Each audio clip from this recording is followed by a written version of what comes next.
Picture this, a medieval marketplace where a single jar of honey could buy you a horse, a suit of armor, or even a small plot of land. In a world without sugar, honey was liquid gold, but its true value went far beyond sweetness. Hidden in plain sight, beekeepers weren't just farmers, they were spies, healers, and power brokers who shaped the fate of nations. Think of the Hive as a medieval intelligence network, buzzing with secrets. Kings and queens relied on these keepers of bees not just for food, but for coded messages, battlefield medicine, and even covert diplomacy. This isn't just a story about insects, it's about how something as simple as a beehive became a weapon, a pharmacy, and a political tool in the shadows of castles and cathedrals. What if I told you that the survival of entire armies could hinge on a beekeeper's knowledge, or that monks used honey to treat wounds in ways modern science is only now beginning to understand? Behind every hive was a web of alliances and rivalries, with beekeepers often serving as the unseen hands guiding royal courts. Imagine a messenger slipping a tiny scroll into a hollowed-out honeycomb, or a healer brewing a potion from beeswax that could seal a wound faster than any medieval doctor's stitch. These weren't just odd jobs, they were acts of espionage and innovation that changed the course of history. So why don't we hear more about these buzzing agents of the Middle Ages?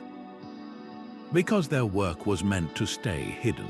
The best spies leave no trace, and the most powerful remedies were often whispered secrets. But today, we're pulling back the veil on this astonishing world. From the monasteries where monks decoded hive patterns to predict harvests, to the battlefields where honey-coated bandages saved countless lives, we're about to explore how something as humble as a beehive held the keys to power, survival, and even betrayal. Stick around, because what you're about to discover will change how you see history, one honeycomb at a time. To understand why bees were revered as sacred, we need to step inside the medieval mind. In a world where every natural phenomenon carried divine meaning, the hive became a living metaphor. The church saw the bees' tireless work as a model for pious labor, their orderly society reflecting God's perfect design. Monasteries even compared the hive's three castes: workers, drones, and the queen, to the hierarchy of heaven. But this spiritual symbolism had very real consequences. Because bees were considered pure, their keepers operated under a kind of holy protection.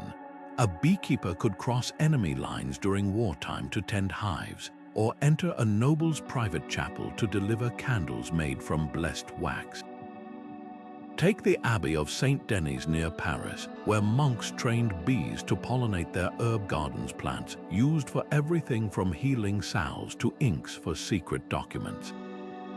The hives themselves became hiding places. Hollowed-out logs concealed everything from smuggled relics to coded messages for the French crown. And here's where things get fascinating. Because honey was thought to have miraculous preserving qualities, sensitive letters were sometimes sealed inside jars of it, ensuring they'd survive long journeys. A bishop might receive what appeared to be a simple gift of honey, only to discover a papal decree at the bottom. Yet this sacred reputation was a double-edged sword. When a beekeeper in 14th century England was caught hiding rebel messages in skeps, those iconic straw hives, the church quickly labeled it sacrilege. Suddenly, the very holiness that shielded beekeepers became a weapon against them. Authorities began inspecting hives for contraband, and some monasteries even bred bees with distinct wing patterns, like living wax seals to mark their territory. The hive had transformed from a symbol of divine order into a battleground for control. Perhaps the most startling example comes from the court of Emperor Charlemagne. where beekeepers served as unofficial intelligence gatherers. They'd report back on which nobles were buying unusual amounts of wax, a sign they might be forging documents, or which villages had sudden honey shortages, hinting at hidden troop movements. All while maintaining the humble guise of men who simply tended God's creatures. This duality captures the essence of medieval beekeeping, a sacred duty that concealed a web of earthly power plays where the quietest keepers often held the sharpest sting. Beekeepers held the ultimate cover who would suspect a man draped in veils, smoke curling from his smoker, of being anything but a simple farmer. Yet these unassuming figures moved through medieval Europe like shadows, their hives serving as perfect dead drops for sensitive information. Take the case of a beekeeper in Burgundy who hollowed out a section of oak log hive, creating a hidden compartment where he stored encrypted messages between French nobles and English sympathizers during the 100 Years' War. The logs even had false bottoms lined with propolis, that sticky resin bees used to seal their hives, making the compartments virtually undetectable unless you knew exactly where to press. The Vatican's network of beekeeping spies was particularly sophisticated. Papal agents posing as monastic beekeepers would deliver gifts of honey to bishops across Europe, jars that often contained tiny scrolls tucked beneath the wax seal. One account from the Vatican archives describes how a beekeeper spy in Germany used his hive inspections as reconnaissance. By noting which local lords purchased large quantities of beeswax candles, far more than any chapel could need, he uncovered a counterfeiting operation minting fake coins with ecclesiastical seals. The beeswax was the key ingredient for the molds, but the real genius lay in the natural rhythms of beekeeping itself. When a keeper walked through a castle courtyard with his smoker, no one questioned his presence after all. Stray swarms were common nuisances. This gave him access to private conversations between guards, noblemen, even kings. A Welsh chronicle tells of a beekeeper who overheard invasion plans while relocating a hive near Chester's city walls, then raced to warn his contacts by embedding the message in a honeycomb bound for a nearby abbey. The hive wasn't just a tool, it was camouflage, transportation, and encryption all in one. Perhaps the most audacious operation occurred during the War of the Roses, when a Lancastrian agent disguised as a beekeeper infiltrated Yorkist strongholds by offering medicinal honey to garrisons. The honey was genuine, but the skeps he carried had ventilation holes perfectly sized to hold slender metal tubes containing troop movements. By the time anyone grew suspicious, he'd already harvested the empty hives and moved on. This was the spycraft of the apiary, using the mundane to mask the extraordinary, turning every honey stain and bee sting into part of the illusion. During sieges, honey became more valuable than arrows or swords. When attackers surrounded a castle, cutting off supply lines, the defenders' survival often depended on how many hives they'd stockpiled. A single hive could feed dozens of soldiers for weeks, not just with honey, but with fermented mead to boost morale and wax to seal cracks in crumbling walls against fire attacks. But the most ingenious use came from boiling honey into a sticky syrup, which archers would pour over bundles of straw before lighting them aflame. These honey-coated fire arrows clung to siege engines and thatched roofs, creating inextinguishable blazes that could turn the tide of battle. One of the most chilling accounts comes from the siege of Thessalonica in 1426, where defenders catapulted entire skeps, those woven straw hives, into Ottoman ranks. The impact shattered the hives, unleashing swarms of furious bees, while the honey itself became a deadly trap. Soldiers slipping on the spilled gold found themselves immobilized, easy targets for archers. But honey's battlefield role wasn't just about chaos, it was about endurance. Crusader knights marching through the Levant carried honey-soaked linen strips to treat infected wounds, a practice they'd learned from Arabic physicians. The honey's natural antibiotics prevented gangrene, while its thick consistency formed a barrier against dirt.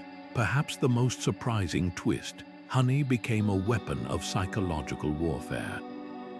During the Reconquista, Spanish forces would leave jars of poisoned honey in abandoned villages, knowing Moorish troops would scavenge them. The sweet bait hid bitter consequences. Some blends contained traces of belladonna or hemlock, causing hallucinations or paralysis. Yet even this dark tactic had roots in ancient wisdom. Greek armies had used toxic, mad honey, from rhododendron-fed bees to disorient enemies since antiquity.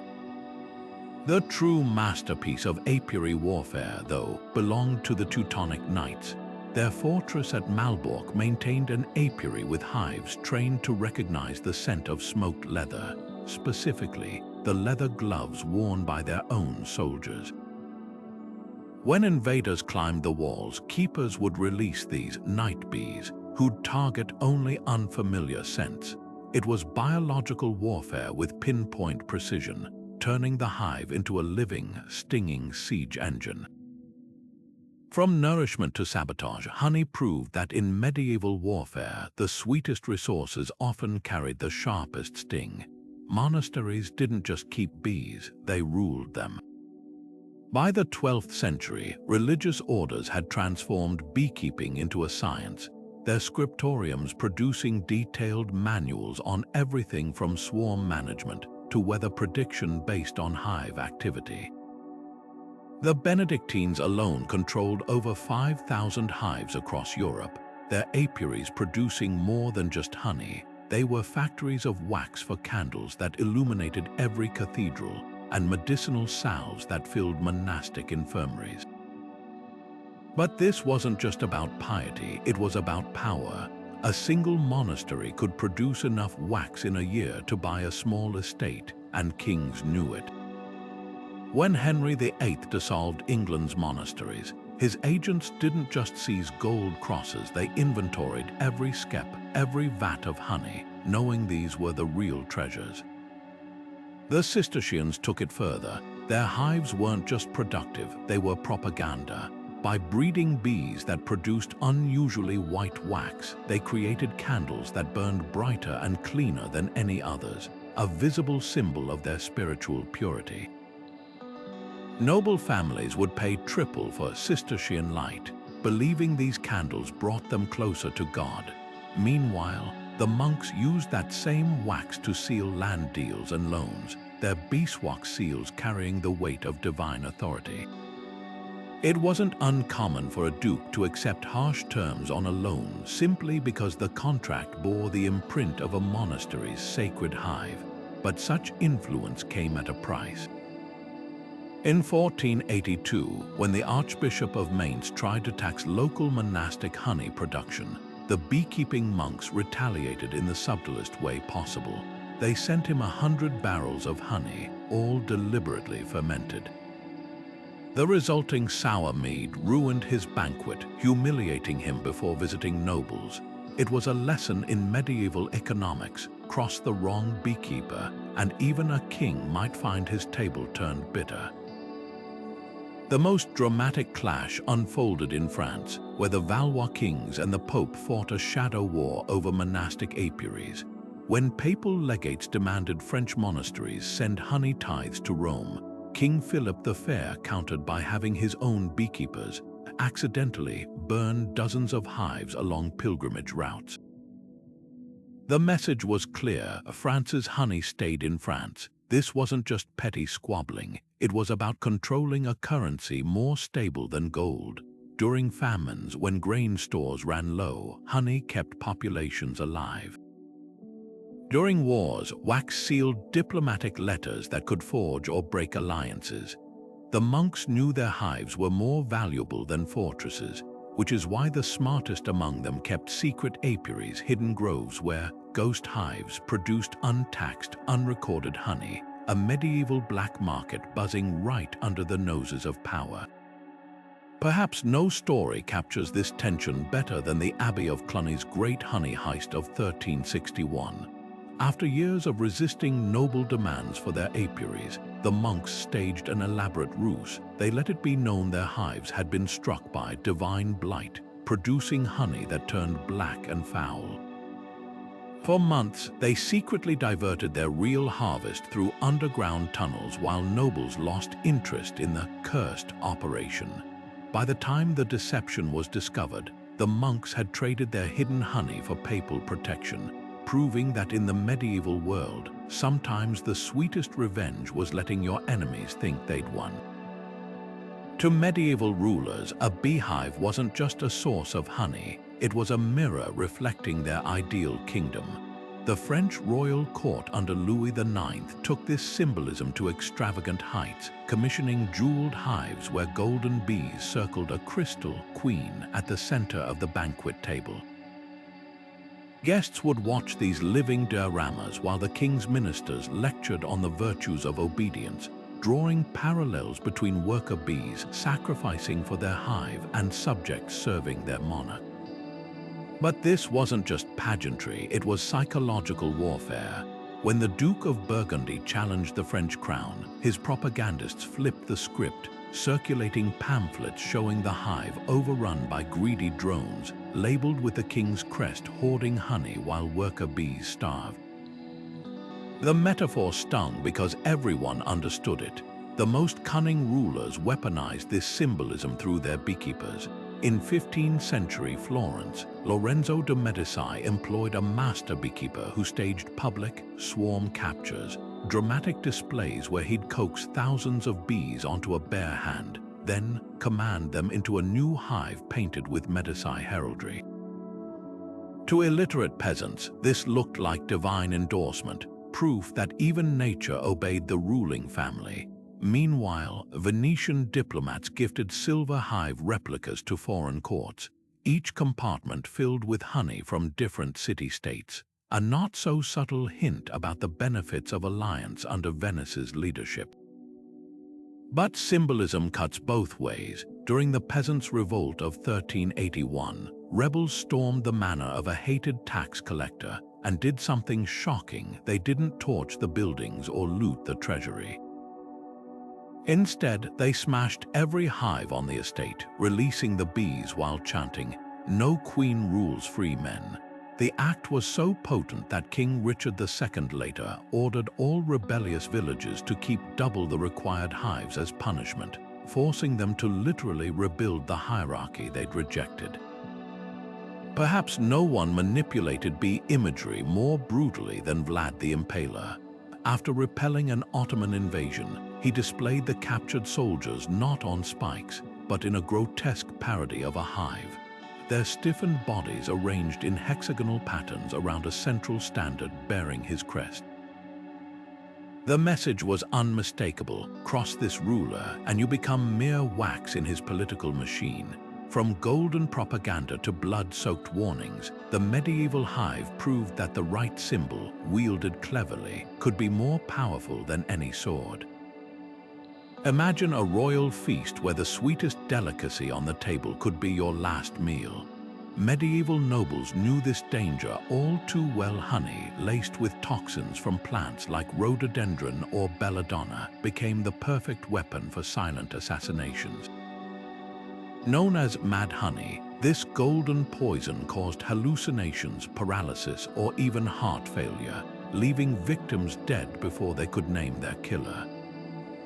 What made it so terrifying was its invisibility: no bitter taste, no unusual color, just ordinary-looking honey with a deadly secret. The most infamous case comes from the court of Emperor Constantine IX, where a visiting diplomat dropped dead after tasting honeyed figs. Suspicion fell on the royal beekeeper, who had recently been seen meeting with the victim's rivals. But here's the twist: investigators found identical poisoned honey in the beekeeper's own pantry. He hadn't been the assassin. He'd been framed by someone who knew his hives harvested from toxic mountain flowers. This was the double-edged sword of medieval honey. a substance so trusted that its corruption became the ultimate betrayal. Beekeepers in regions like the Black Sea coast grew wealthy selling both antidotes and poisons from the same hives. They'd mark certain honeycombs with hidden notches, safe for customers, lethal for enemies. One Venetian ledger records a payment to a Crimean beekeeper for 3 jars of the honey that does not sweeten, a clear euphemism for assassination tools.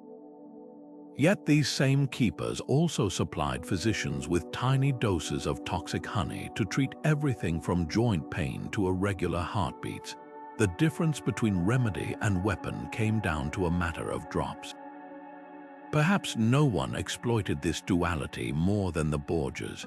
When Pope Alexander VI wanted to eliminate a troublesome cardinal, his agents didn't bother with daggers or arsenic.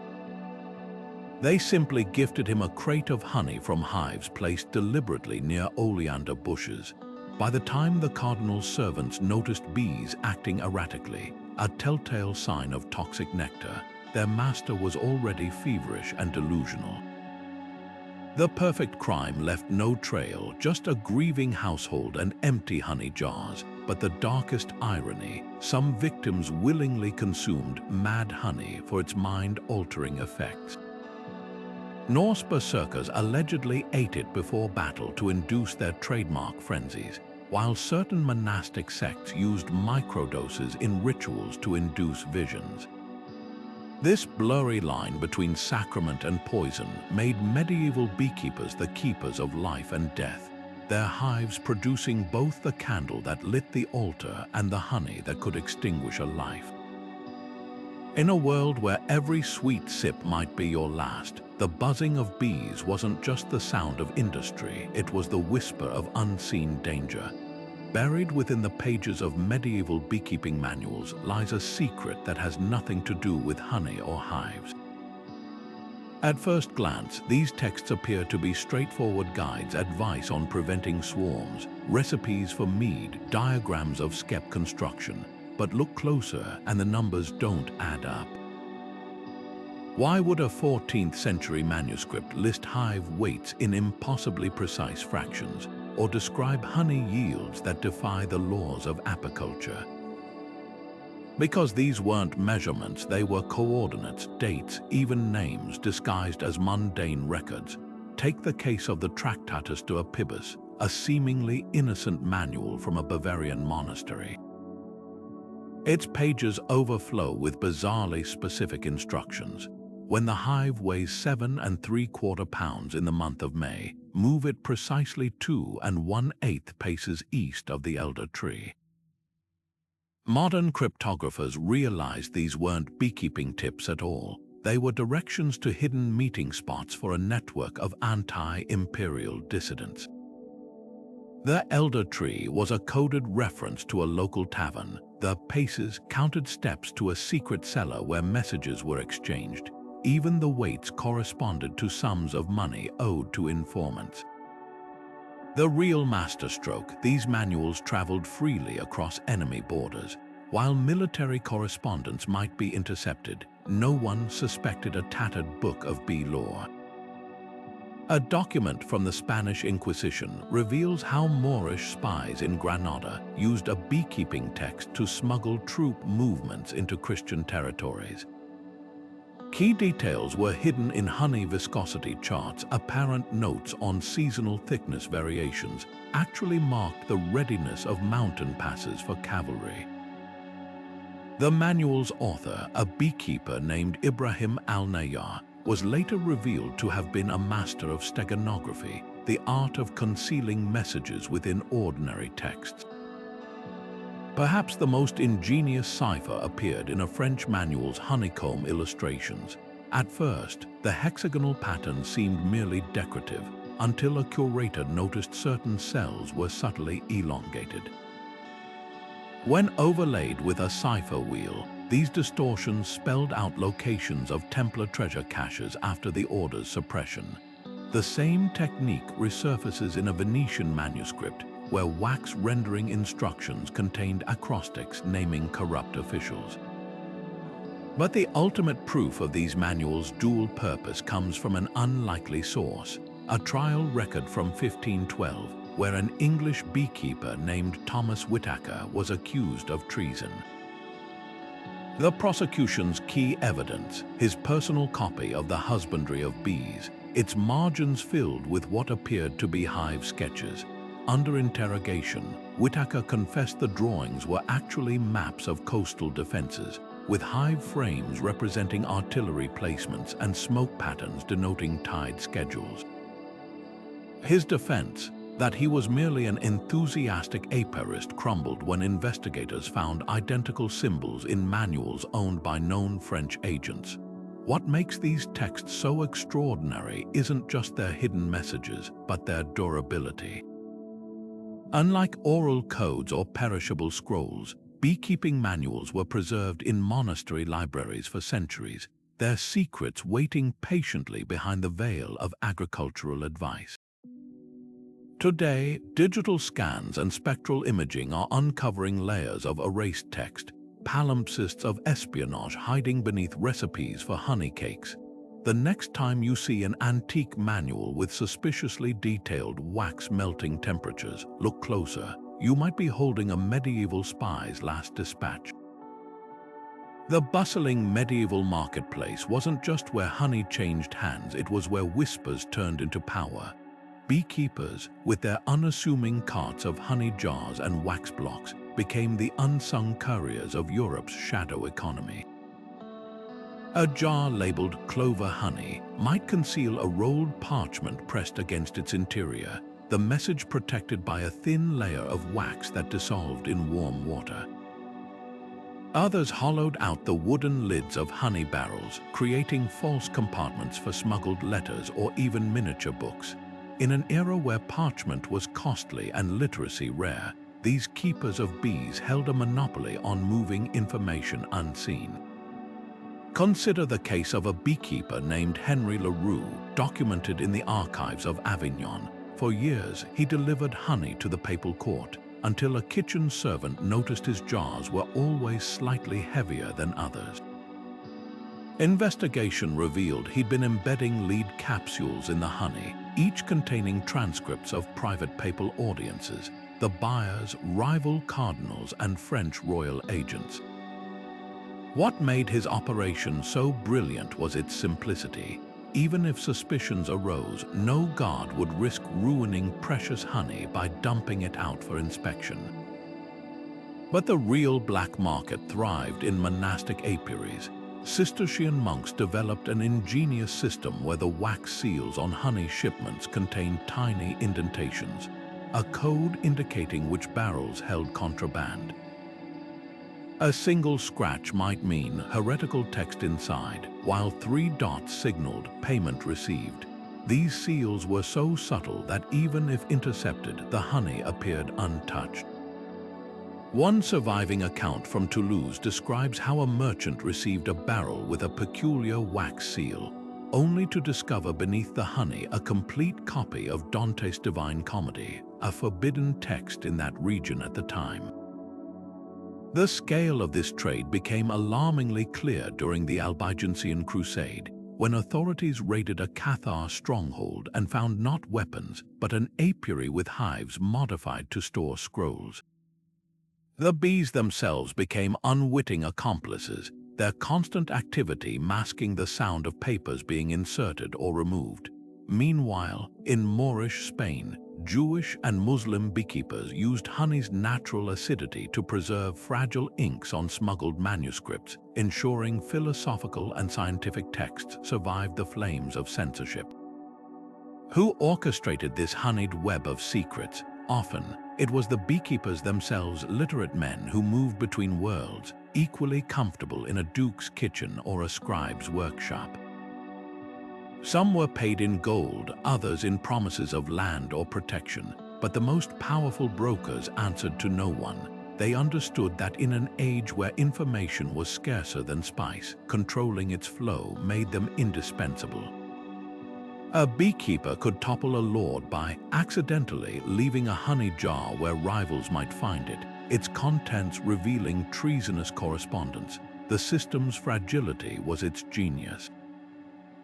Unlike formal spy networks with written records, the honey trade left no traces.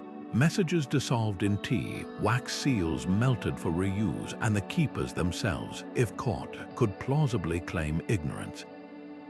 By the time authorities realized the extent of the operation, the hive had already swarmed, its secrets carried on to the next hidden chamber. In the end, the sweetest commodity wasn't the honey, it was the silence that surrounded it. In the dim light of a medieval infirmary, a physician might reach not for a lancet or a potion, but for a buzzing hive. Honey's golden glow wasn't just for sweetening, it was the closest thing to a miracle cure the Middle Ages had. When crusaders returned from the Holy Land with festering wounds, monastic healers packed them with honey-soaked linen, unknowingly harnessing its natural hydrogen peroxide to fight infection. But the real surprise, it worked better than most medieval remedies. Manuscripts from Salerno's medical school detail how honey mixed with wine could clean deep gashes, while Arab physicians wrote of using it to treat cataracts, a practice modern studies suggest may have slowed blindness by preventing bacterial growth. Yet honey was just the beginning. Medieval doctors believed bee venom held even greater power. The Trocula, a famed 12th century medical text, prescribed controlled bee stings for joint pain, recording how patients, swollen with gout, found relief where the bees had struck. Royal courts took this further, maintaining sting gardens where apiarists would guide bees onto precise points of a noble's body, a practice that eerily foreshadowed modern apitherapy. When King Charles VI of France suffered bouts of madness, his physicians allegedly placed hives near his bedchamber, convinced the humming would soothe his mind. The most startling medical claim, that bees could resurrect the paralyzed. A Swiss chronicle tells of a knight who regained movement in his arm after beekeepers applied venom to his spine daily for 40 days. While this sounds like superstition, contemporary research reveals bee venom contains melatonin, a compound now studied for its potential to reduce inflammation in neurological disorders. Medieval medicine often stumbled onto truths it couldn't fully understand, but the real power lay in who controlled these remedies. Beekeepers turned healers like Brother Gerard of Clairvaux became trusted advisors to kings, their knowledge of venom dosages and honey poultices making them indispensable. During the Siege of Acre, Gerard reportedly saved hundreds of crusaders by lining trenches with hives. The bees' aggressive stings drove back attackers, while their honey treated the wounded. This dual role blurred lines between healer and tactician, giving beekeepers a seat at the strategy table. Perhaps the most enduring legacy was the flying pharmacy, portable skeps carried by army surgeons. A 15th century inventory from the Duchy of Burgundy lists 12 traveling hives among military supplies, their honey used to preserve sutures and their wax to seal amputations. When the Black Death ravaged Europe, some towns survived by consuming only honey and boiled water, avoiding contaminated food. In an age where medicine was often more lethal than the ailment, the humble bee offered something rare, genuine healing, wrapped in golden sweetness and delivered on buzzing wings. Behind the honey stalls and wax markets of medieval Europe, a different kind of hive was buzzing: the beekeeping guilds. On the surface, these organizations promised to uphold standards, train apprentices, and protect members from unfair competition. But peel back the golden veneer, and you'd find a world of cutthroat politics and covert schemes. Take the London Wax Chandlers Guild, which monopolized candle production by bribing officials to reject rival wax as impure. Their inspectors carried hollow staffs filled with acid. A quick dab could artificially darken a competitor's wax, justifying its seizure. Meanwhile, in Bruges, the Honey Merchants Guild enforced price fixing by hiring thugs to smash the hives of independent beekeepers who undersold them. The guild's real power lay in their control of knowledge. Master beekeepers guarded techniques like state-secret special smoker blends that calmed aggressive swarms, or hive designs that doubled honey yields. Manuscripts were written in cipher with crucial steps omitted or misleading instructions added to sabotage rivals. A Venetian guild's archive contains a recipe for winter survival syrup that actually attracted hive-destroying moths, a trap meant for anyone stealing their methods. This wasn't just about profit, it was about maintaining a stranglehold on a commodity that fueled everything from church rituals to royal kitchens. Yet some guilds crossed from commerce into conspiracy. The Brotherhood of St. Ambrose in Milan was notorious for using honey carts to smuggle weapons during civic uprisings. Their hives near the city walls had removable backs, allowing rebels to access hidden tunnels. In Ghent, a beekeeper's guildmaster was caught using hive inspection records to track which noble estates had weak defenses, information later sold to bandit groups. The guild's greatest trick, convincing authorities their meetings were just about beeswax tariffs while they plotted tax revolts in honey-coded language. The most audacious scheme unfolded in 15th century Cologne, where the Honey Guild rigged elections by embedding tiny lead ballots in wax cakes. When heated for sealing documents, the wax melted away, revealing votes for their preferred candidates. They even trained bees to recognize specific dyes used on ballot scraps, letting the insects literally count votes by clustering on colored cloths. It was electoral fraud with a literal sting operation. But guilds could also be forces of resistance. During the Hussite Wars, Bohemian beekeepers used guild networks to smuggle reformist texts inside hollowed-out hive tools. Their honey markers, simple notches on tree trunks, doubled as meeting signs for underground congregations. When authorities cracked down, the guilds retaliated by deliberately sending diseased swarms to loyalist monasteries, crippling their wax production.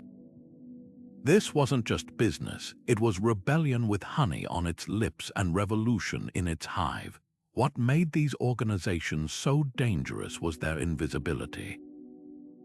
Unlike knights or merchants, beekeepers moved unchallenged through every layer of society.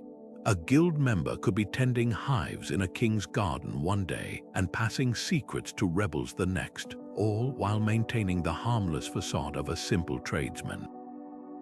Their true legacy wasn't in the honey they sold, but in the quiet power they wielded, the power to sweeten deals or deliver stings, all under the golden cloak of their craft. Royal beekeepers wore crowns of straw, not gold, but their influence reached further than any scepter. Among the most trusted servants in any medieval court, these men held keys to private gardens where hives hummed just beneath royal bedchambers, their access unquestioned. King Edward III of England even granted his beekeeper, one Thomas of Woodstock, the right to bear arms, a staggering privilege for a man who ostensibly just tended bees. Yet behind this veneer of rustic simplicity lay a darker truth. These keepers of the hives were perfectly positioned to become keepers of the king's darkest secrets. Consider the case of Jean de Clermont, royal beekeeper to Charles VI of France. For years, he delivered honey to the Valois court, his wax candles lighting every clandestine meeting. What no one suspected was that Clermont had hollowed out the bases of those very candles, inserting thin parchment scrolls detailing French troop movements. The wax itself became the perfect disguise, heated to reseal each compartment, leaving no trace. His downfall came only when an observant maid noticed beeswax shavings near the Duke of Burgundy's correspondence desk, revealing a treasonous pipeline that had operated undetected for a decade. But the real masters of apiary espionage were the Byzantines. Emperor Justinian's personal beekeeper, a eunuch named Narses, didn't just manage hives, he orchestrated entire spy networks. Hives placed along the Sea of Marmara served as living signal towers, When swarms behaved erratically, it warned of approaching enemy ships. Nurses even trained bees to cluster on specific colored fabrics, creating a living cipher system visible from palace windows. His greatest coup came when he smuggled a map of Constantinople's secret waterways inside a ceremonial honeycomb gifted to visiting Lombard envoys, a present that later guided Byzantine forces to victory. The Tudors took countermeasures to extremes. Henry VII instituted the wax seal oath, requiring royal beekeepers to swear loyalty on a hive tool while standing barefoot in a swarm, a test few would risk cheating. Yet even this couldn't prevent the scandal of William Forrest, Elizabeth I's beekeeper, who used his access to plant listening hives near council chambers. These specially designed skeps amplified conversations through hollow reed pipes, allowing him to relay secrets to Spanish agents.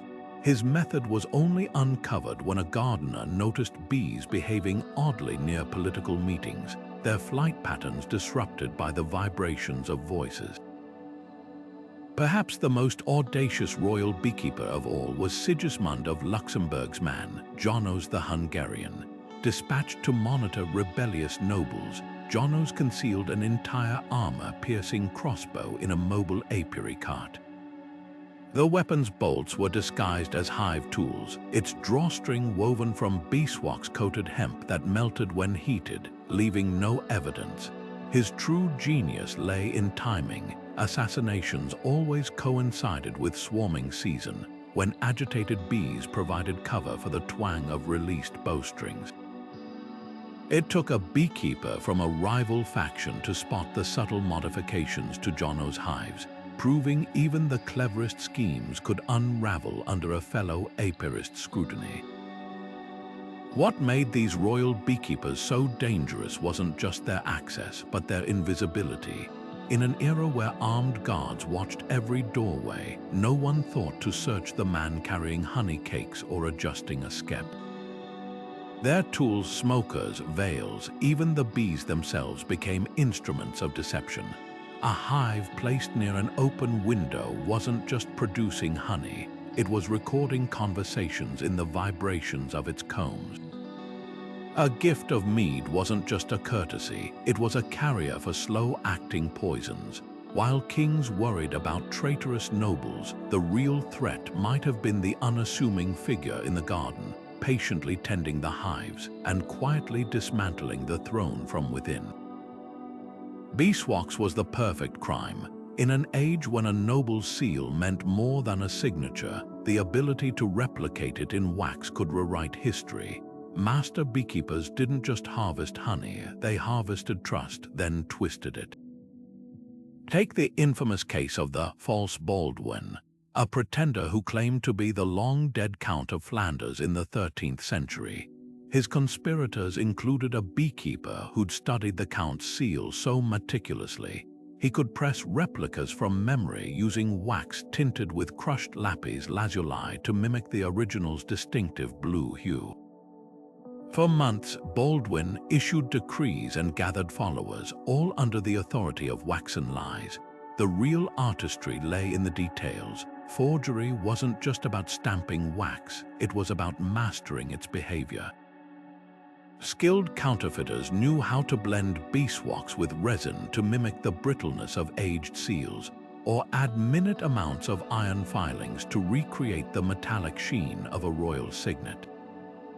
Some even buried fresh seals in manure to accelerate oxidation, giving forgeries the cracked patina of legitimacy. A guild manual from Augsburg warns apprentices to watch for wax that smells too sweet, a sign it hadn't been aged naturally, a telltale clue of tampering. But the most chilling deception wasn't in documents, it was in voices. Certain beekeepers discovered that thin sheets of beeswax, when pressed against vibrating cords, could distort sounds into eerie whispers. In 1403, a Hungarian noble paid a small fortune to a shadowy apiarist who recreated his deceased father's voice during a succession dispute. The wax-filtered words uttered through a hidden tube in the family chapel miraculously endorsed the son's claim until a visiting bishop noticed beeswax residue on the ghost's speaking tube. The Vatican's secret archives reveal an even darker twist: wax effigies. During the Great Schism, when rival popes vied for legitimacy, partisans of Pope Clement VII crafted life-sized wax dolls of his opponent, Urban VI. These uncanny replicas were then publicly tried for heresy and melted a psychological warfare tactic meant to undermine Urban's authority through symbolic destruction. The message was clear: if wax could recreate a man, it could unmake him too. Yet the ultimate power of beeswax forgery lay in its fragility. A sealed document carried weight precisely because breaking the wax destroyed its authenticity. This paradox made medieval society uniquely vulnerable. A world built on seals could be undone by them. When the Duke of Burgundy's treasurer found himself auditing conflicting land grants, all bearing identical wax seals, the resulting scandal proved even the stickiest truths could melt under pressure. In the end, beeswax didn't just preserve history, it gave liars the tools to rewrite it, one golden droplet at a time. In the flickering candlelight of clandestine meetings, beekeepers became unlikely prophets of rebellion. While the church officially praised bees as models of obedience, certain sects saw something far more radical in the hive, a living blueprint for divine truth that bypassed priests and popes. The Cathars of southern France taught that worker bees proved all souls were equal, their queen merely first among sisters, not a ruler by divine right. To whisper such ideas was dangerous enough, but to claim, as some beekeeping mystics did, that bees themselves revealed these truths, that was heresy punishable by fire. Consider the trial of Brother Elias in 1324, a Franciscan beekeeper who taught that the hive's hexagonal combs held geometric proof of God's egalitarian design. His crime wasn't just the teaching, it was where he held his lessons. By gathering followers in apiaries at midnight when bees were docile, Elias turned hives into forbidden pulpits. Witnesses reported seeing him press his ear to combs, then emerge with revelations that challenged church doctrine. When inquisitors burned his hives, the swarm's furious response was seen as divine judgment against the church. The connection between bees and heresy ran deeper than metaphor. Waldensian dissenters in the Alps used hive tools to carve secret symbols into trees, marking safe houses for fugitive preachers. A captured beekeeper in Bohemia confessed under torture that his smokers' smoke patterns were coded signals to Hussite rebels. Even the honey itself became suspect. Some heretical sects refused to eat honey harvested by Orthodox monks, believing church-blessed hives had been corrupted by priestly magic. Perhaps the most chilling case comes from the Languedoc region, where a teenage beekeeper named Jean claimed her bees sang the Psalms in Occitan, the local tongue the church was trying to suppress. When authorities examined her hives, they found the combs etched with microscopic writing verses translated from Latin by her father, a banned Bible scholar. The bees had indeed been spreading heresy, not through whispers, but by pollinating flowers near parchment scraps soaked in honey, carrying scripture fragments on their legs like tiny, living scribes. The church's crackdown took bizarre turns. In 1481, the Bishop of Wurzburg ordered all hives within his diocese fitted with tiny iron crosses to purify their labors. Spanish inquisitors developed a test where suspected heretic beekeepers were made to hold a Bible while bees were released. If the insects landed on certain verses, it proved their keeper's guilt. The most tragic irony: many of these persecuted beekeepers were using the same techniques Orthodox monks had pioneered: hidden apiaries, wax seals, coded messages just for different masters. By the 16th century, the association grew so strong that Protestant reformers embraced the bee as their symbol, printing pamphlets showing Luther as a beekeeper tending the true hive of faith. In response, Catholic authorities commissioned altarpieces where saints crushed bees underfoot, their golden bodies bursting like heresies under divine heel. What began as whispers in the apiary had become a battle for the soul of Europe, fought with smoke and scripture, wax and wrath. The hive's greatest lesson that small, persistent creatures could shape empires proved truer than any medieval power dared admit. In the quiet corners of medieval Europe, honey wasn't just a sweetener, it was a shadow currency, flowing through back channels where coins dared not tread. Picture a tax collector accepting jars of honey instead of silver, or a border guard looking the other way after a gift of mead. This golden liquid bought more than goods. It purchased loyalty, silence, even judicial favor. When the Bishop of Winchester demanded honey as tribute from local villagers, he wasn't stocking his pantry. He was building a network of indebted farmers who'd vote his way in church disputes. The real power players were the monastic honey banks. At Cluny Abbey, records show loans issued with honey as collateral 20 barrels could secure enough grain to feed a village through winter. But these transactions hid darker dealings. A lord might borrow honey to pay mercenaries, then default, leaving the monks to explain why rebels were suddenly well-fed. Some monasteries even developed honey-based accounting tricks, watering down barrels to inflate their apparent wealth, or labeling inferior honey as sacred reserve to avoid taxation. Corruption ran thick as unstrained honey.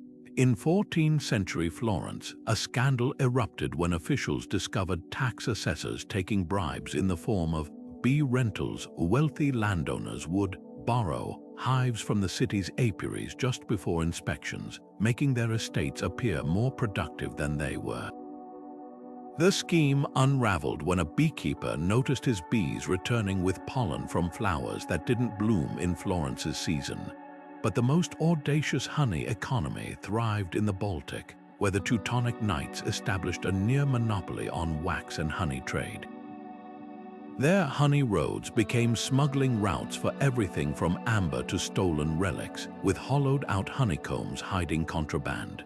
When Polish forces intercepted a shipment in 1410, they found not just honey, but a detailed map of their fortifications carved into the wax seal of each barrel. The sweetest trade often carried the bitterest aftertaste, a lesson learned by anyone who trusted a beekeeper's ledger at face value. A beekeeper's smoker wasn't just for calming bees, it could turn the tide of a battle. During the Flanders Peasant Revolt of 1323, rebels filled their smokers with ground pepper and quicklime, creating choking clouds that sent armored knights reeling. While guards clutched at their faces, the farmers swung their hive tools, normally used to pry apart sticky combs, now sharpened into makeshift swords. One chronicler wrote that the revolt's leader, a beekeeper named Pieter van der Hive, even hollowed out his smoker's bellows to hide a thin, poison-tipped dagger. When confronted by the local lord's bailiff, he offered a demonstration of beekeeping, only to plunge the hidden blade into the man's throat mid-sentence. But the real genius lay in how ordinary these weapons appeared. A hive tool dangling from a belt drew no suspicion, yet its hooked end could gut a man as easily as it scraped wax. In the Swiss Alps, rebellious beekeepers modified their tools with hidden compartments for smuggling messages or tiny vials of acid. One surviving example from a Bernese museum shows a tool with a hollow handle that unscrews to reveal a rolled parchment, a kill list targeting Habsburg tax collectors. Even the humblebee veil became a weapon. Some were woven with metal threads to deflect blades, while others concealed thin chains that could strangle a target during a friendly beekeeping lesson. The most chilling adaptation turned hives themselves into traps. During the Jacquerie uprising in France, rebels placed modified skeps along forest paths frequented by noble hunting parties. These sting hives contained not bees, but vipers, their entrance holes just large enough for the snakes to strike when disturbed.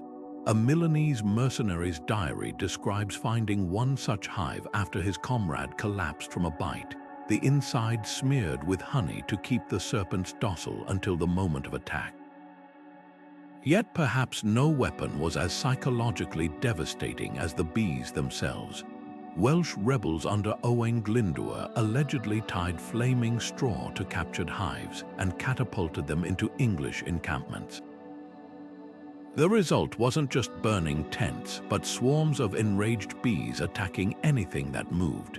A Yorkist chronicle from the Wars of the Roses claims an entire battalion abandoned their position after such an assault, their commander writing that his men feared the bees' wrath more than Welsh arrows. What made these tools so effective was their invisibility. While swords and pikes drew immediate scrutiny, no lord thought to confiscate a beekeeper's smoker. Even after the Jacquerie massacre, French edicts banning peasant weapons conspicuously omitted apiary equipment. By the time authorities realized the danger, the damage was done, proof that in the right hands, even the most peaceful trade could breed revolution. The hive's true lesson: never underestimate the quiet ones with their veils and smoke, for their tools built kingdoms and just as easily could bring them crashing down. Beehives weren't just passive alarms, they were medieval motion detectors with stingers. The strategic placement of hives near castle gates created a living security system. Anyone climbing the walls would inevitably disturb the bees, triggering a buzzing onslaught. But the real innovation came when beekeepers realized these insects could be trained like tiny, winged bloodhounds. A manuscript from Burgundy describes how keepers soaked scraps of cloth in specific scents, a rival's favorite incense, the linseed oil used to polish enemy armor, then placed them near hive entrances. Soon, the bees associated those odors with threats, attacking anyone carrying the scent. Take Château de Coucy in northern France, where the lord's beekeeper trained hives to react to the distinct ambergris perfume worn by a scheming neighboring duke. When the duke's spies attempted a midnight infiltration, the bees swarmed before they even touched the walls. The castle's records boast that the system worked better than guard dogs after all. No one could bribe or strangle a hive. Monasteries took it further, using bees as divine lie detectors. At the Abbey of St. Gall, accused heretics were made to stand near hives while monks chanted prayers. If the bees remained calm, it signaled God's favor. If they grew agitated, the suspect was presumed guilty. This wasn't just superstition. Modern studies show bees detect pheromones linked to human stress, meaning they might actually have reacted to a person's fear. The ultimate twist: some spies turned the system against itself. A captured English agent in 15th century Normandy confessed to smuggling a vial of queen bee pheromones, which he'd dab on gate hinges to pacify guard hives during break-ins. Others sprinkled lavender oil, a known bee tranquilizer, on their cloaks. The arms race between hive defenses and those who sought to bypass them became a silent war of botany and biology, fought with petals and poisons. What made these living surveillance systems so formidable was their unpredictability. Unlike iron bars or stone walls, bees couldn't be fooled by disguises or silenced with a blade. Their hexagonal combs held more than honey. They stored patterns of behavior sharper than any blade, turning the hum of wings into a warning no intruder could ignore. Long before cameras or motion sensors, the medieval world had already perfected a surveillance network that was alive, adaptable, and loyal to whoever held the smoker. In the shadow of castles and monasteries, medieval women were quietly rewriting the rules, one hive at a time. While guild records often list beekeeping as a male trade, scratch beneath the wax, and you'll find widows like Matilda of York, who inherited her husband's apiary in 1321 and expanded it into the largest honey supplier in northern England. Her secret, she trained her bees to pollinate apple orchards, creating a monopoly on both fruit and honey, a double harvest that made her richer than most knights. But Matilda's real power came from the law. As a beekeeper, she could petition courts directly, bypassing the male relatives who normally controlled a widow's finances. Then there's the astonishing case of Alain La Rouse, a 14th century Parisian beekeeper who turned her apiary into a sanctuary. When a nobleman's daughter sought refuge from an arranged marriage, Alain hid her among the hives, dressing her in a beekeeper's veil to blend in during inspections. The ruse worked because no man would dare lift a woman's protective garb. Bees were the perfect chaperones. Later, when the girl's father came with armed guards, Alain unleashed a swarm, buying enough time for her charge to escape through a tunnel concealed behind honey racks. These women weaponized the very traits society used to dismiss them. The church taught that bees were chaste, so female beekeepers played up their piety, using religious language in contracts to shield their businesses. A contract from Cologne shows a widow specifying her honey would be used for sacred candles only, making any interference with her trade seem sacrilegious. Others exploited the belief that bees thrived under gentle hands, framing their success as proof of divine favor rather than shrewd business acumen. The most subversive tactic, honeyed literacy. While most medieval women were barred from formal education, beekeeping required reading herbals and weather charts. Marguerite de Provence, a 15th century apiarist, taught herself Latin by comparing monastic beekeeping manuals, then used that knowledge to challenge a bishop's land claim. Her argument that his own texts described the territory as flowing with milk and honey, proving traditional rights, won her case and set a precedent for female landholders. Perhaps the boldest statement came from the women who refused to remarry, using their hives as economic lifelines. In Ghent's archives, a guild complaint fumes about unattached women undercutting prices with superior honey, a veiled admission that these beekeepers had cracked the code of financial independence. Their hives weren't just businesses, they were declarations that a woman's worth wasn't tied to a husband's name. From the orchards of York to the backstreets of Paris, the hum of bees became the sound of quiet rebellion, proving that even in a man's world, the sweetest victories sometimes came veiled and gloved, with a smoker in one hand and a hive tool in the other. When the Black Death swept through Europe, honey became both a lifeline and a lightning rod for terror.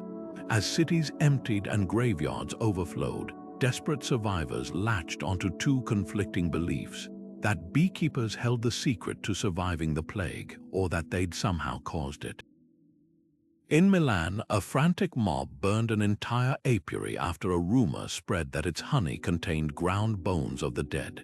Yet just streets away, monks at Santa Maria del Grazie distributed honey mixed with crushed emeralds, swearing it created an invisible shield against miasma.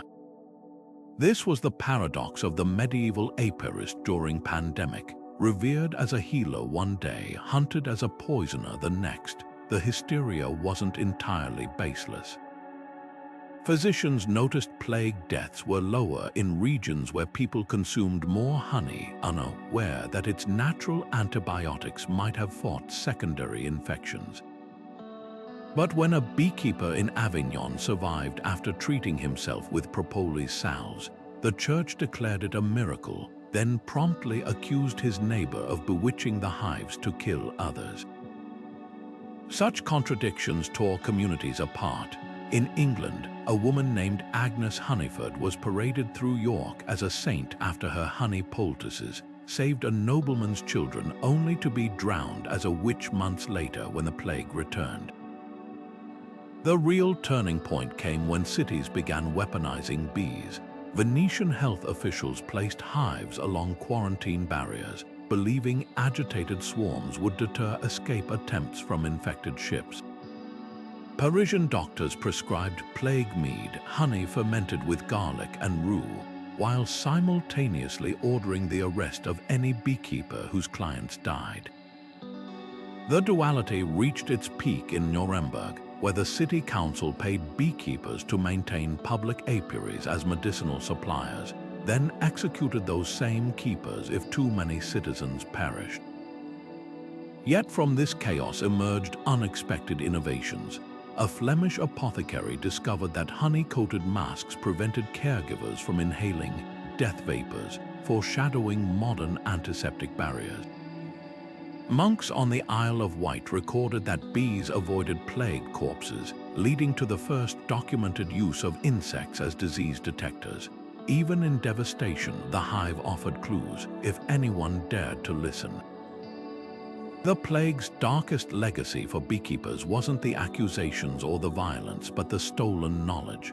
When entire apiaries were destroyed in panic, generations of accumulated wisdom vanished with them.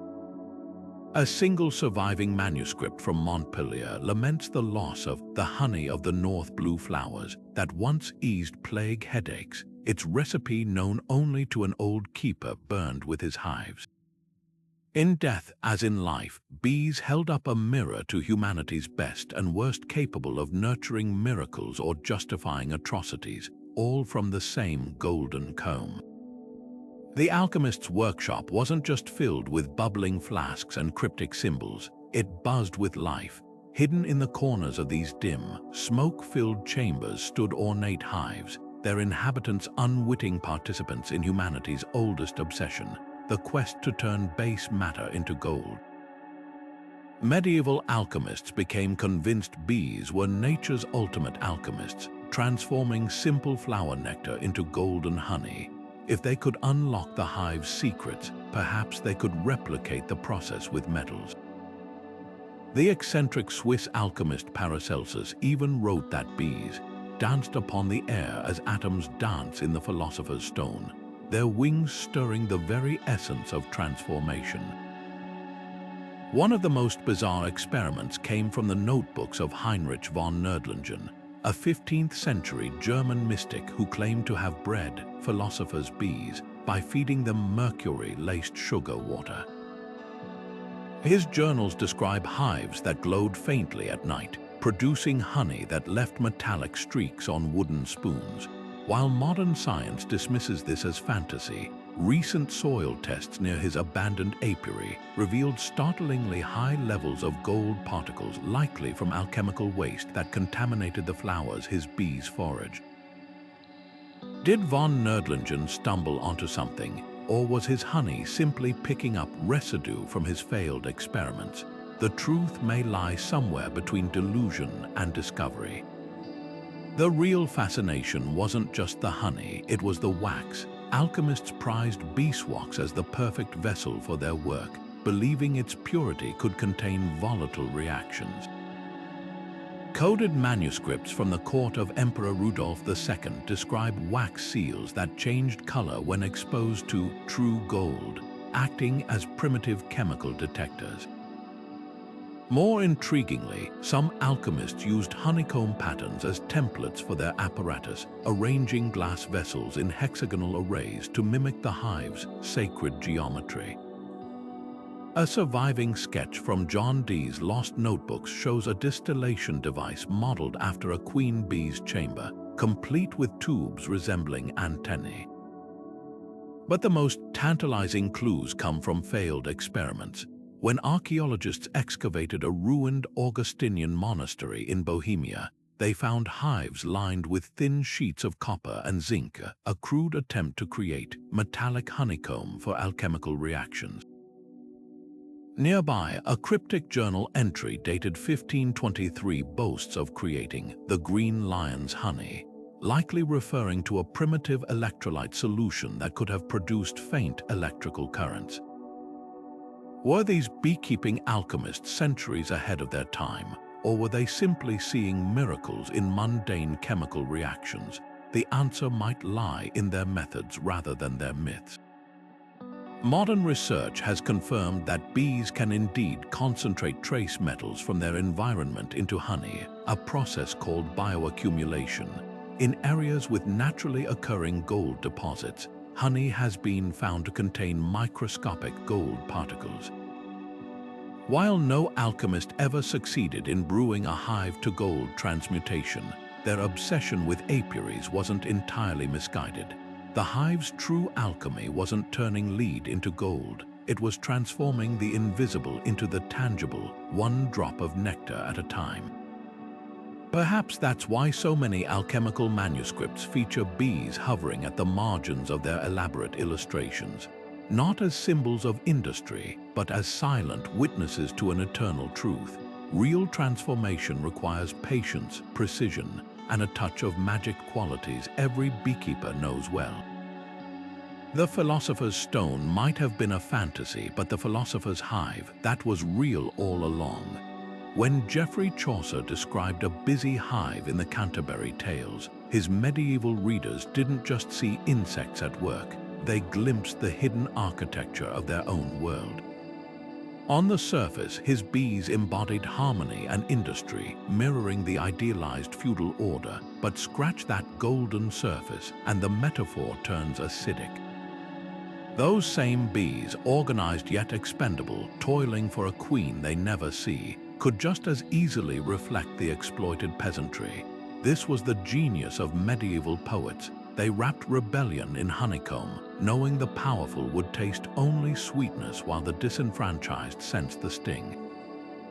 Dante's Divine Comedy takes it further. In Paradiso, the celestial spheres hum like a hive, their perfect geometry reflecting divine will. But look closer, his bees aren't just praising God. They're a veiled indictment of a corrupt church, where worker bees the faithful labor while drones corrupt clergy, hoard the spiritual honey. One scholar even argues Dante's hive imagery echoes the rule of Saint Benedict, subtly suggesting monasteries had strayed from their original purpose. The poet, like a master beekeeper, knew how to mask his critiques in layers of wax and wonder. The real subversion thrived in fables. Marie de France's lies feature bees whispering secrets, a sly nod to how marginalized voices spread truths under the radar. Her tale, The Nightingale, pits a noblewoman against her jealous husband, with bees pollinating flowers outside her window as silent accomplices to her affair. The insects become symbols of natural desire, their hum a counterpoint to societal repression. No wonder church authorities later censored certain manuscripts, scraping away apiary metaphors they deemed too fertile.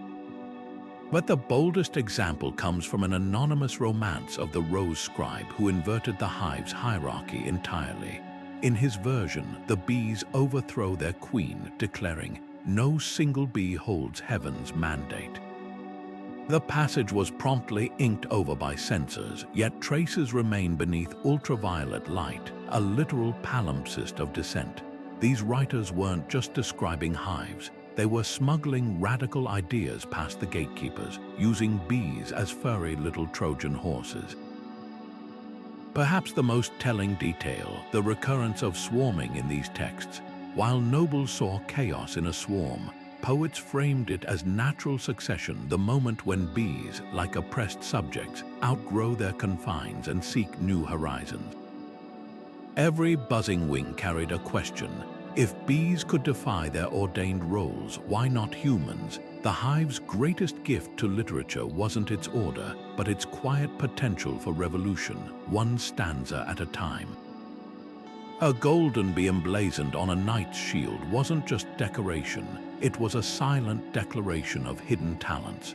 When the Bonifacio family of Venice added bees to their crest in the 14th century, they weren't celebrating hard work, they were advertising their network of informants. These winged symbols, so easily dismissed as pastoral motifs, became the medieval equivalent of a spy's calling card. The French noble house of Lusignan took it further, stitching live bees into the linings of their surcoats before battles.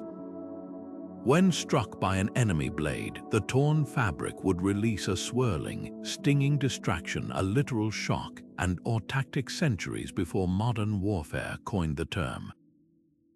But the real power of heraldic bees lay in their dual meanings. To the untrained eye, the 3 bees on the Visconti crest represented the virtues of diligence. To those in the know, they signaled the family's infamous honey traps, beautiful agents who extracted secrets from Milan's enemies. Similarly, the Barberini family's golden bees, now immortalized in Roman architecture, originally marked their control over the Vatican's intelligence network.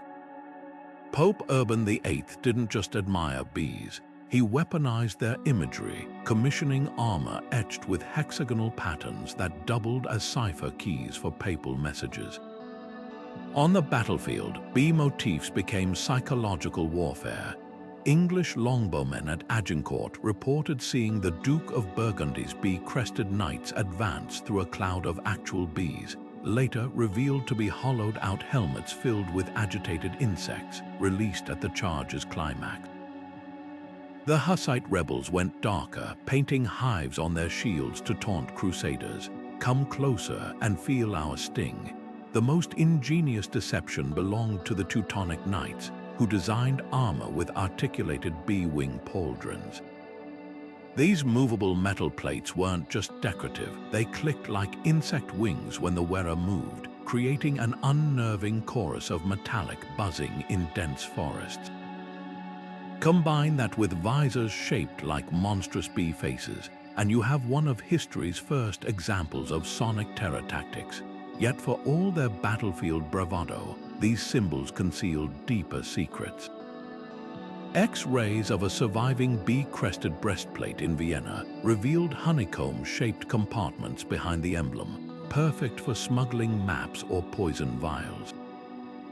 Another, displayed in Madrid, contains a hidden whistle in the bee's mouthpiece, likely used to mimic swarm sounds as a distress signal.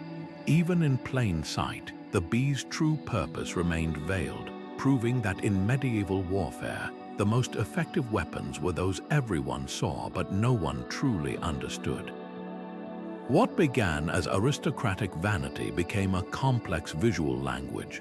A bee facing left on a shield might indicate a family's ties to French intelligence, while upward-facing wings could signal allegiance to certain merchant spy rings. By the 100 Years' War, decoding these tiny details was as crucial as recognizing friend from foe on the battlefield.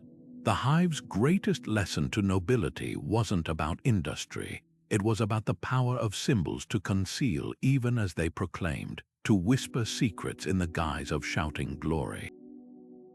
Beekeeping didn't just fill coffers, it cracked open the rigid structure of medieval society. While knights and bishops clung to land and title, a new kind of power was rising. The merchant beekeeper with barrels of honey as his currency and hives as his factories. Take the case of Jan van der Beek, a 15th-century Flemish trader who started with 3 hives and ended up bankrolling half of Antwerp's harbor expansion. His secret: he didn't just sell honey, he traded in wax seals for documents, mead for taverns, and even beeswax-based waterproofing for shipbuilders. Van der Beek's apiaries became so valuable that when the local duke tried to impose crushing taxes, he simply loaded his hives onto barges and floated them down river to a rival's territory. Overnight, the Duke lost his largest source of revenue, learning the hard way that golden honey flowed more freely than feudal loyalty. This economic alchemy transformed entire regions. In the Baltic, the Hanseatic League, that powerhouse of medieval commerce, built its dominance partly on the back of beeswax. Candles made from northern bees' wax burned cleaner and brighter than tallow, making them essential for churches and royal courts across Europe. But here's the twist: the League's beekeeper merchants used their profits to buy something even more valuable: political influence. When the Teutonic Knights tried to blockade Hanseatic ports in 1408, it wasn't soldiers who broke the siege. it was a coordinated halt on all wax shipments to knightly territories. Within months, darkened chapels and frustrated scribes forced the knights to negotiate. Bees, it turned out, could humble crusaders just by staying in their hives. The most dramatic shifts happened in cities like Cologne and Bruges, where beekeeping guilds evolved into proto-banks. A merchant could deposit honey in a guild warehouse and receive a wax-sealed note redeemable in any affiliated city, an early form of paper money. Some of these notes even bore hidden markings indicating interest rates, making them the first medieval bonds. When the Duke of Burgundy demanded loans to fund his wars, the Bruges Honey Guild famously replied with a hive delivered to his chambers, its honeycomb filled with iron nails instead of honey. The message, "Our wealth won't be looted like a peasant's granary," but the real revolution was quieter.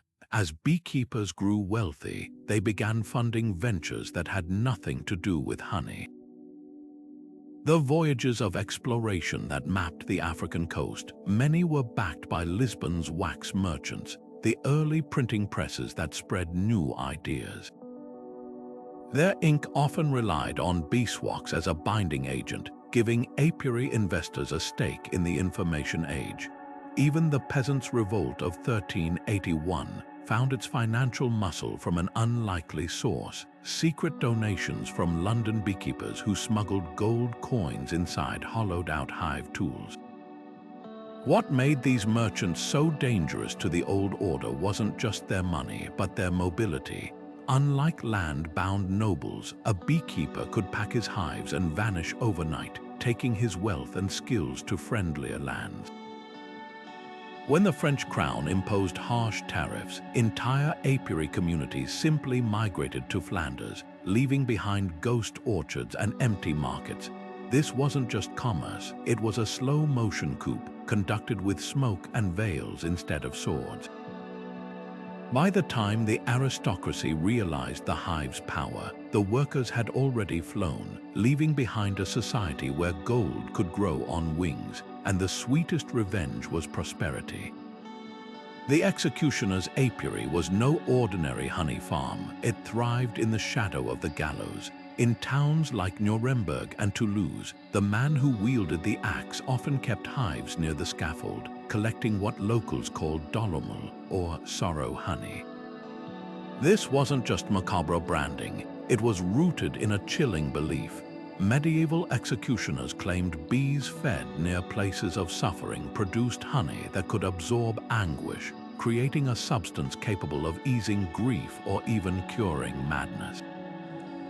Wealthy patrons paid exorbitant sums for jars labeled with the executioner's seal, believing each golden spoonful carried a fragment of redeemed pain.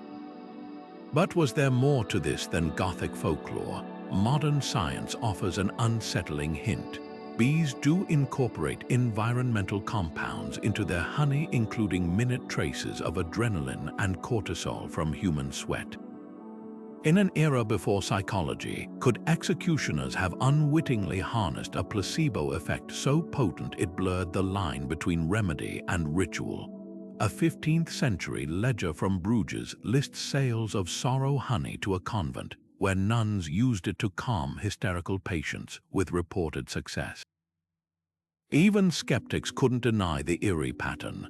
Hives placed near sites of public suffering often yielded darker, thicker honey with a bitter aftertaste, while those in peaceful areas produced lighter, sweeter varieties. The darkest twist: some executioners didn't just harvest this honey, they curated it. In the archives of Padua, a condemned prisoner's last request reveals an executioner feeding bees bread soaked in his tears before his hanging, that my sorrow might live sweetly.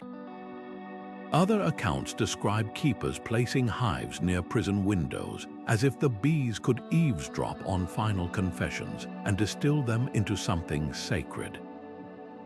This wasn't mere superstition, it was alchemy of the soul, transforming fear into commodity. Yet the practice had its critics. A Franciscan monk's diary from 1392 rages against honey steeped in sin. accusing executioners of exploiting both the dead and the living.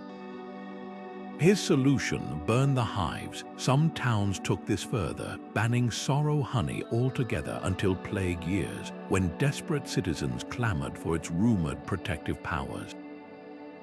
The demand created a black market with counterfeit honey dyed with molasses and hawked in back alleys. The truth may lie in the bees themselves. Recent studies show honeybees can detect human stress pheromones, perhaps explaining why sorrow honey felt different to medieval consumers. In a world where pain was seen as a tangible force, the idea that bees could transmute it into healing wasn't just poetry, it was a survival tactic. Every spoonful offered a perverse kind of hope that even suffering could be made sweet if only you believed in the magic of the hive. When King Henry V banned private beekeeping in 1420, his decree didn't target honey, it targeted whispers. The official proclamation claimed wild hives threatened orchards, but court documents reveal the real fear: beekeepers smuggling Lancastrian battle plans inside hollowed-out hive tools. This was the first shot in a hidden war where rulers across Europe realized controlling bees meant controlling the most dangerous commodity of all, information.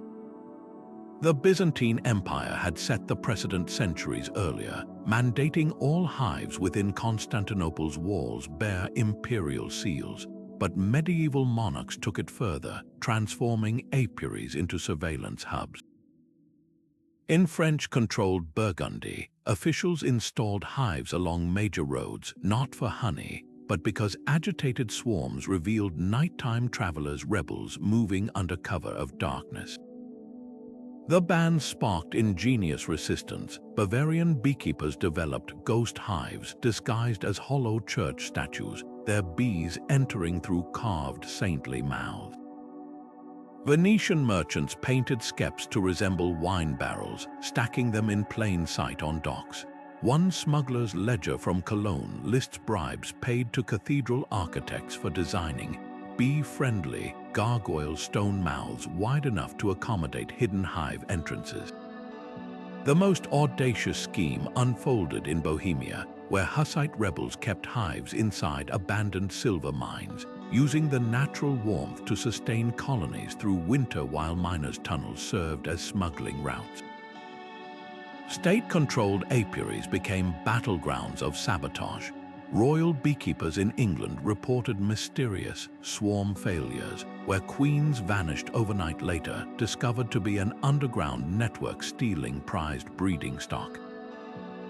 French tax rolls from 1489 show entire villages paying fines for accidental hive fires rather than surrendering bees to crown inspectors. In Aragon, beekeepers bred a strain of especially aggressive bees that attacked only those wearing the royal livery's distinct blue dye, forcing officials to inspect apiaries in disguise. The true lifeline came from unexpected allies, monks and midwives. Cistercian monasteries, exempt from many bans, became hubs for illegal beekeeping knowledge, their illuminated manuscripts hiding hive designs in floral borders.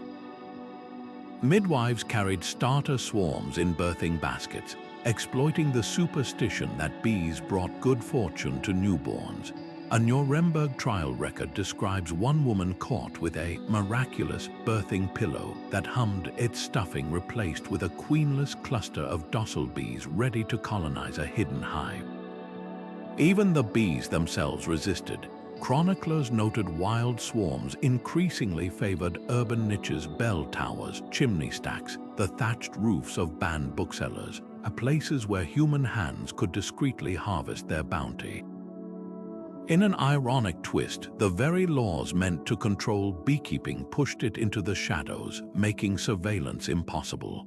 By the time Elizabeth I repealed England's bans in 1580, the damage was done. Generations had learned to operate outside the law, their loyalty forever suspect. The hive's final lesson to power: you can ban the beekeeper, but never the bee.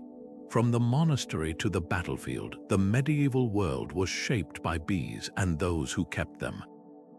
Their honey sweetened feasts and healed wounds, their wax sealed fates, and their hives hid secrets that changed history. As we look back, we see that beekeeping was never just a trade. It was a lens through which power, medicine, and espionage intertwined. Next time you drizzle honey on your toast, remember, you're tasting a legacy of intrigue.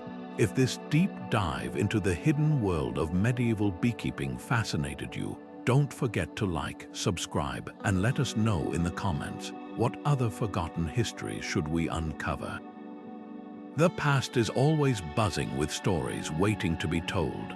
But here's the thing, this story isn't just locked in the past.